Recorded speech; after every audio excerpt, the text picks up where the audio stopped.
All right, everyone, it's me, Angel Benton, and it's time for another edition. Sorry, I didn't mean to shake the camera so much there.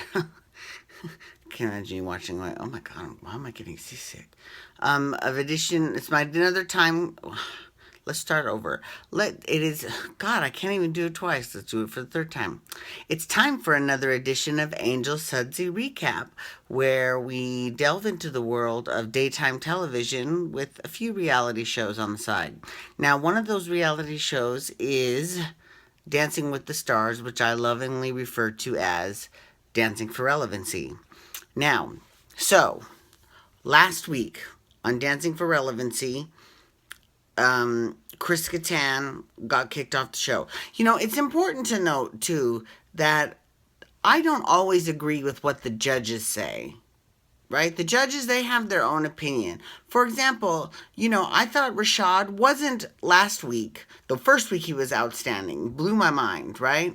Second week, I thought he was okay. I didn't think he was amazing, but I didn't think he was deserved to be at the bottom either. But he was at the top of the leaderboard, right? So I just want to say that, I know that you watch the recap and first and you're thinking, okay, Rashad's not going to be that great. And then you're like, wait a minute, he was scored like he's at the top of the leaderboard. But I mean, that's what I'm saying. Sometimes I disagree with what the judges have to say. Excuse me. Okay, so, all right, moving on. So today, it's okay. They had a theme night again this week, and some nights those themes are great, and they should keep them in the show every single season. And then some nights they are huge flops, right?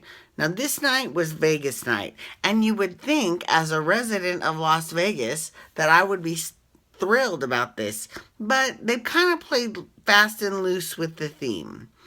I would think if you were doing Las Vegas night, you should be doing either something from a show that is currently on the strip or playing somewhere in Vegas, or a song that is associated a lot with Las Vegas.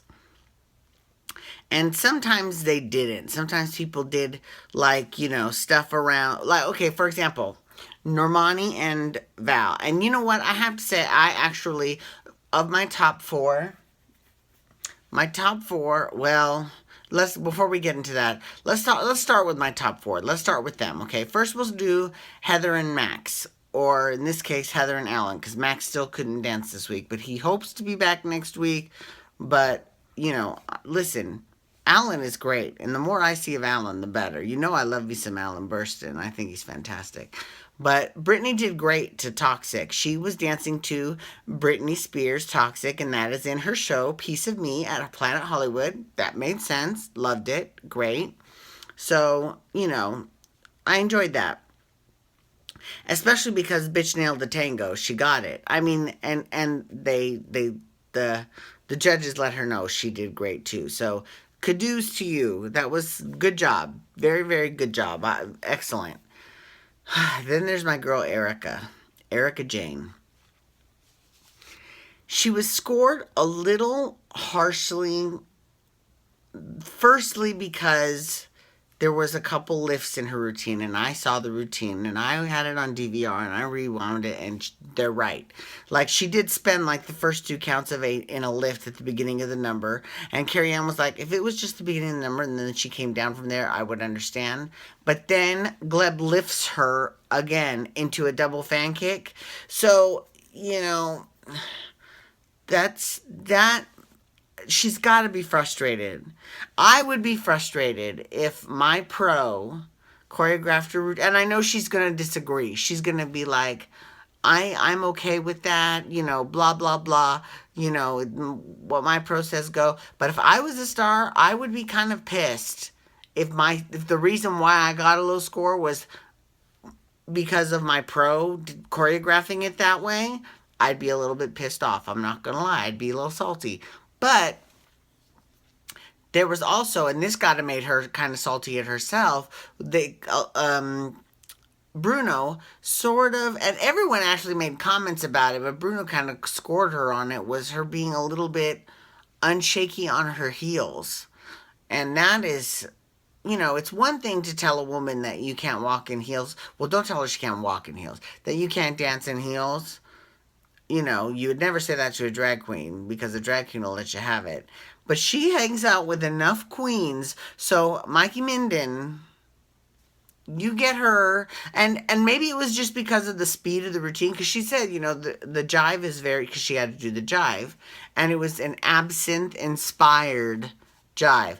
Now this is one of those opportunities, this is one of those instances where they played fast and loose with the theme, because it was a jive, right? And but it wasn't in the show Absinthe. I've seen Absinthe. I don't remember that song ever being an Absinthe. And if he was supposed to be the gazillionaire. I mean, I didn't get any of that from that number. I didn't.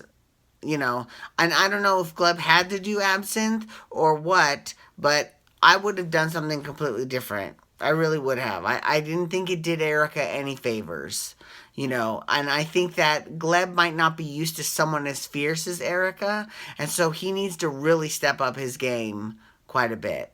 And that's just my opinion. It's just my opinion. I love Gleb as a dancer, but I'm just saying, you gotta stay competitive if you want to make it in this competition.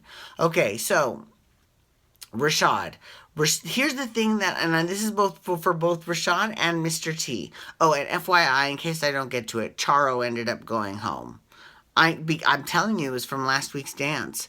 And that's what makes me nervous for Erica Jane, to be perfectly honest with you. Even though my top two are Erica and Heather, is that right? Yeah, Heather, yeah. I don't know if, now I'm not, before I thought it was a lock, because they were both so fierce. And Erica, when it comes to extension and flexibility, her lines are out of this world. Insane, incredible. But you're only as good as your last dance. And she didn't do that great this past dance, Erica. But there are lots of people who did worse than her.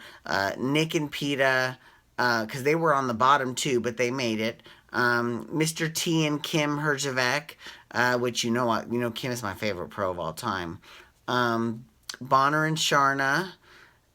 So it's not like she was awful, but you can't, when you're at a level like she just happened to be in a show with a lot of people who have dance experience, not just a couple. Like there are a lot of people that have dancing experience, so you just have to really up your game from the get go, from the jump. You've got to be like, okay, I'm ready to do this. Let's get in there and do it. So hopefully she'll still be around. Rashad and Mr. T, both of them, they had issues, in my opinion, with finishing their lines. Like if you have a count where you have to extend your arm, right? If you've got to extend your arm and you just extend it like that far, you don't do it all the way. I mean, like that, I can't believe I just, showed you my dirty kitchen, but that's not my dirty kitchen. It's just those are my glasses. When you have to do that, when you have to like reach and you just do a little barely reach, that's not good. You can't do that shit on Dancing with the Stars. You really can't. And that's also with Bonner and Sharna.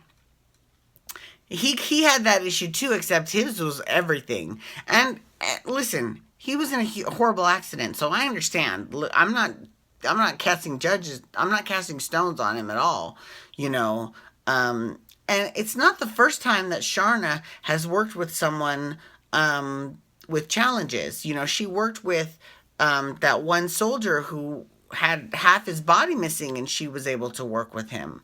I mean, like, and I feel like the show does that on purpose lately. Like they try to mix in a lot of people that are really jacked up, personally, like not in the head or anything, but like physically, they're really like messed up, to see how well they can do because they've got such a story and America's going to root for them or whatever. But really at the end, it's all about dancing. So the guy that, Sharna coached with just half his body, he didn't make it to the very end, That's what makes me think Derek Huff has got some strange sort of sorcery that he can, because he brought, I mean, I don't want to, you know what, when I say that, I don't mean to take anything away from Amy Purdy, because she is fierce on her own.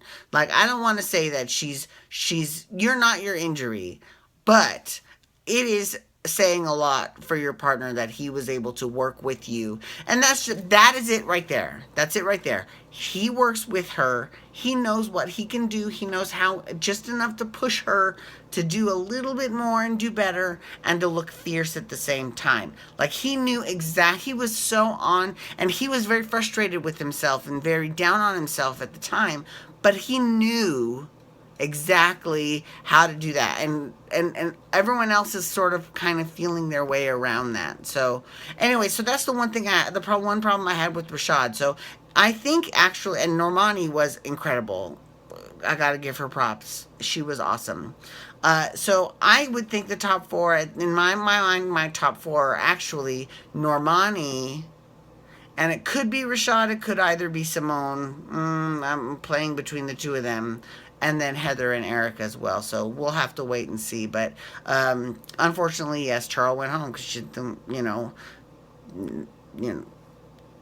I'll leave it at that. Thank you so much and have a wonderful night. Follow me on Twitter at Angel Benton and Instagram. And you can also hashtag Dancing for Relevancy to talk Dancing for Relevancy. Tomorrow I'm going to be talking about The Amazing Race for the first time, because I know that the episode of Amazing Race airs tomorrow, but tomorrow morning, or no, maybe not even tomorrow morning, probably tomorrow. Yeah, tomorrow morning I'll be doing The Amazing Race. I'll be doing that on Thursday. So thank you so much, everyone. You have a wonderful night. Peace out and wubba wubba wubba.